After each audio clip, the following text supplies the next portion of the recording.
We're now going to talk about the third type of behaviorism, and that comes from Albert Bandura. So he had social cognitive theory. So instead of classical or operant conditioning, he looked at social learning. He wanted to know, do children learn by watching other people? And he studied aggression in particular.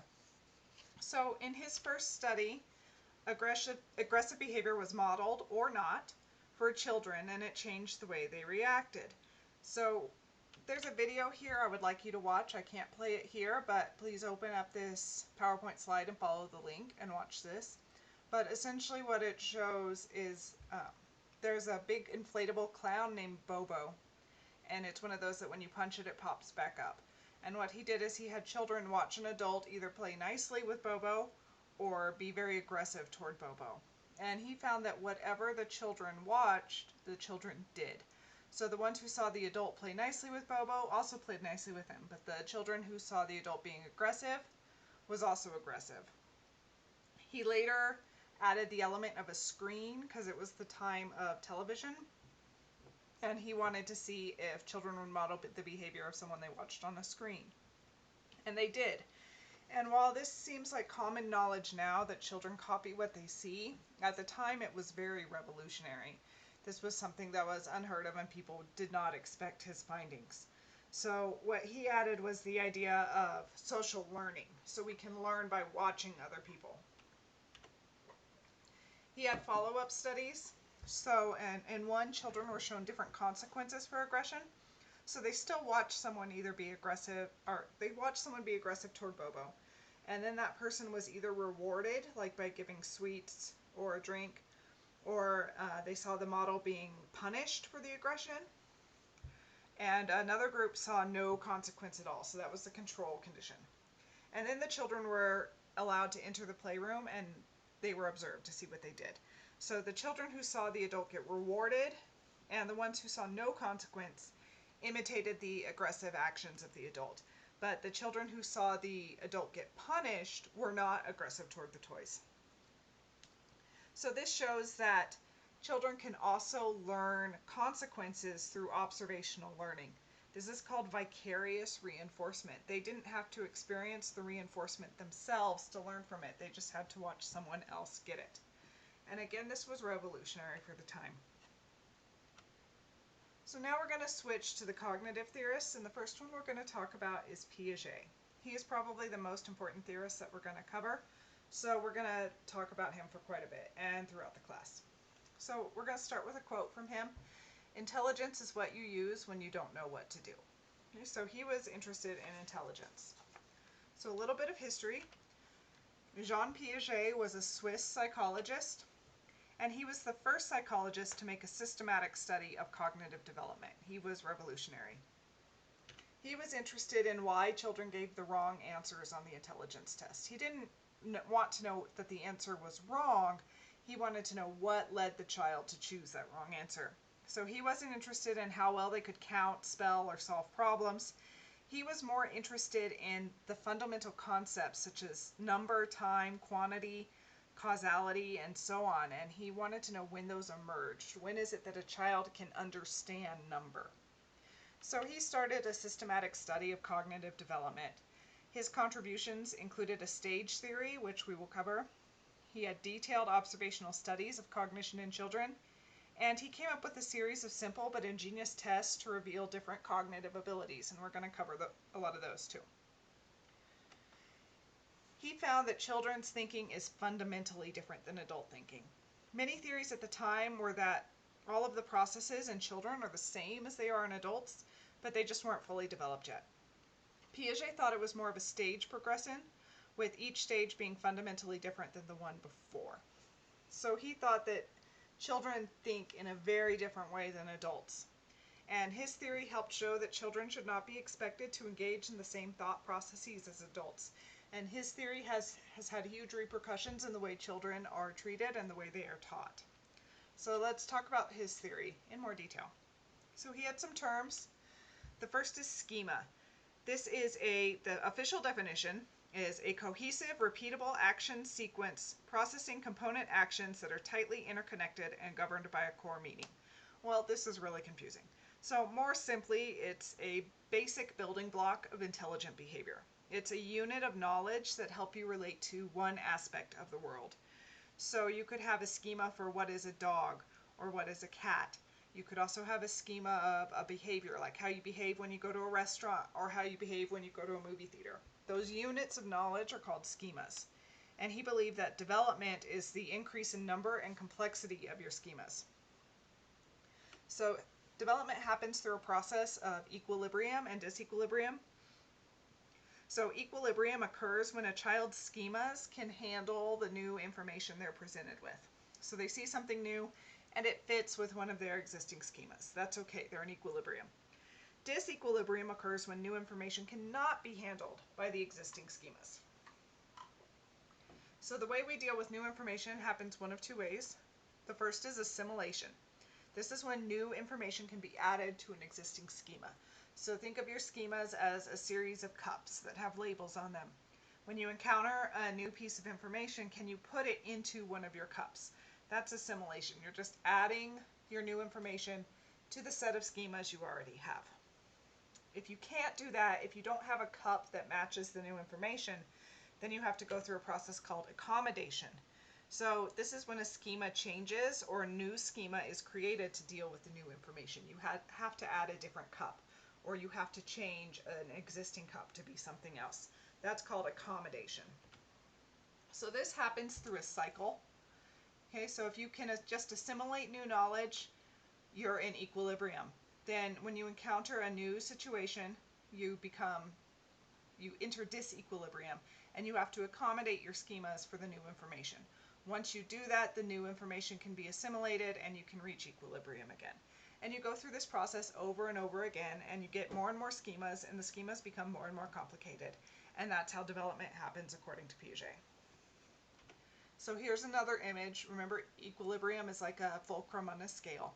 It's a balance. So assimilation is integrating reality into one's own view, and accommodation is changing your view to better match reality. Okay, so we have to go through both of these processes. An example is a child has a brown dog at home, has a schema of dog, brown, 4 legs, ears, tails, etc.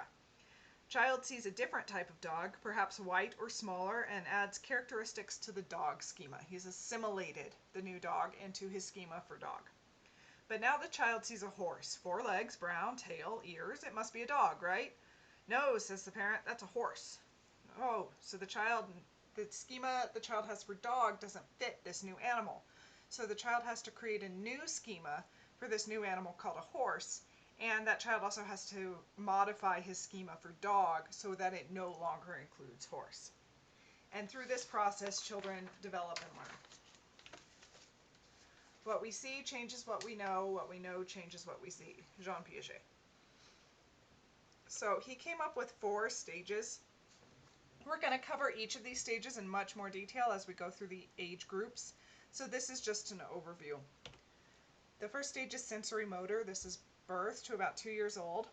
In this stage, knowledge of the world is acquired through your senses. It's a very primal form of thinking. I know what I can see, hear, touch, etc. The next stage is pre-operational thought. This is from about age 2 to age 7. During this stage, young children can think about things symbolically. This means the ability to make one thing stand for something other than itself, like a word or an object. Language is symbolic thought. It's a word that's meant to represent a concept or an object. So this is the age when they develop that ability.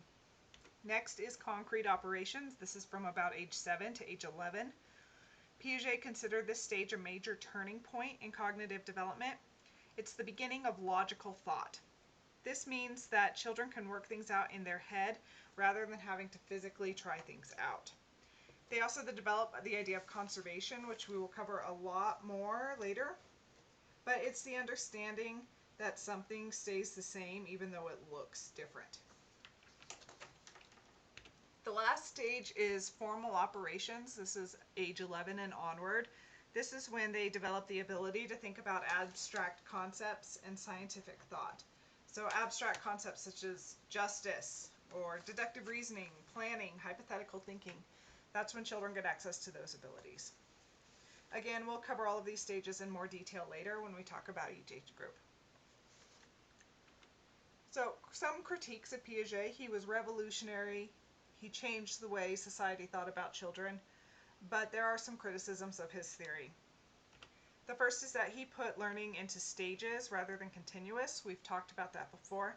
Stages imply that a fundamental change in thinking occurs relatively suddenly, but more recent research has shown that these changes happen more gradually than Piaget suggested. For example, the conservation tasks appear one at a time, not all at once, like he said. And so it seems that development is a little more gradual than his theory says. There are also consistency problems. Children may appear to be in a certain stage, but they revert to a previous stage for some tasks. Like they might use concrete operations in one task, but then switch to pre-operational for another task. There were also a problem with his ages. He tended to underestimate babies. Future studies have shown that children, especially babies, are capable of things much earlier than Piaget thought. So maybe his tests were sometimes confusing or difficult to understand. And he failed to distinguish between competence, which is what a child is capable of doing, and performance, which is what a child can show. So his tests measured performance, what a child can actually do. It didn't measure what the child actually understood. And he overestimated adults. He assumed that everyone developed every aspect of formal operations, but this was shown to be incorrect. So only about half of college students have entered formal operations, and there are some people who never get all the way. So do you know someone who just doesn't understand sarcasm, or someone who for the life of them can't think through what might happen if they do something? So not everyone develops formal operations. He also had no consideration of culture. He developed his theory from a very small sample, his own children and the children of colleagues. So they were all white upper class. So he didn't take into consideration different cultures in his theory.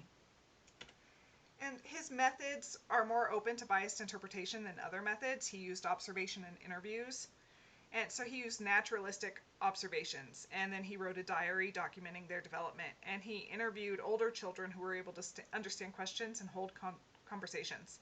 But because he conducted these observations alone, all of the data are based on his own subjective interpretation, his own biases. So maybe what he found wasn't exactly what happens. However, Piaget had great implications. His theory, though flawed, has been used to drastically change common thought about how children think and learn. It has been applied to education and teaching practices. The biggest change was discovery learning. So the idea that children learn best through doing and actively exploring came from Piaget. It was seen as central to the transformation of the primary school curriculum. According to Piaget, assimilation and accommodation require an active learner, not a passive one. Because problem-solving skills cannot be taught, they must be discovered. So anything that uses discovery-based learning, which is learning through play or individual learning, that's from Piaget. The idea of school readiness came from him as well. So his theory is based on the idea of biological maturation and stages, emphasizing the importance of readiness. So it concerns when certain information or concepts should be taught. Children cannot learn certain concepts until they have reached the appropriate stage of cognitive development. If you're trying to teach a child to read before their brain is ready for it, it's not going to work. Also, the idea of the teacher as a facilitator. So this is when, within the classroom learning, it should be student-centered and accomplished through active discovery learning, and the teacher should facilitate learning rather than directly teach. So they should focus on the process of learning rather than using lectures. It's also the idea of constructivism. So psychologists inspired and taught by Piaget went on to form the idea of constructivism. This essentially states that children construct their own knowledge rather than learning through getting the information fed to them. The principal goal of education is to create individuals who are capable of doing new things, not simply repeating what other generations have done. Jean Piaget. A couple more quotes from him. Children have real understanding only that of which they invent themselves. And when you teach a child something, you take away forever his chance of discovering it for himself. So Piaget changed the way we look at children. So here's a quest for you. Look up Robbie Case or another neo-Piagetian. Send me an email summarizing his or her theory of cognitive development and how it differs from Piaget. We will continue in the next lecture.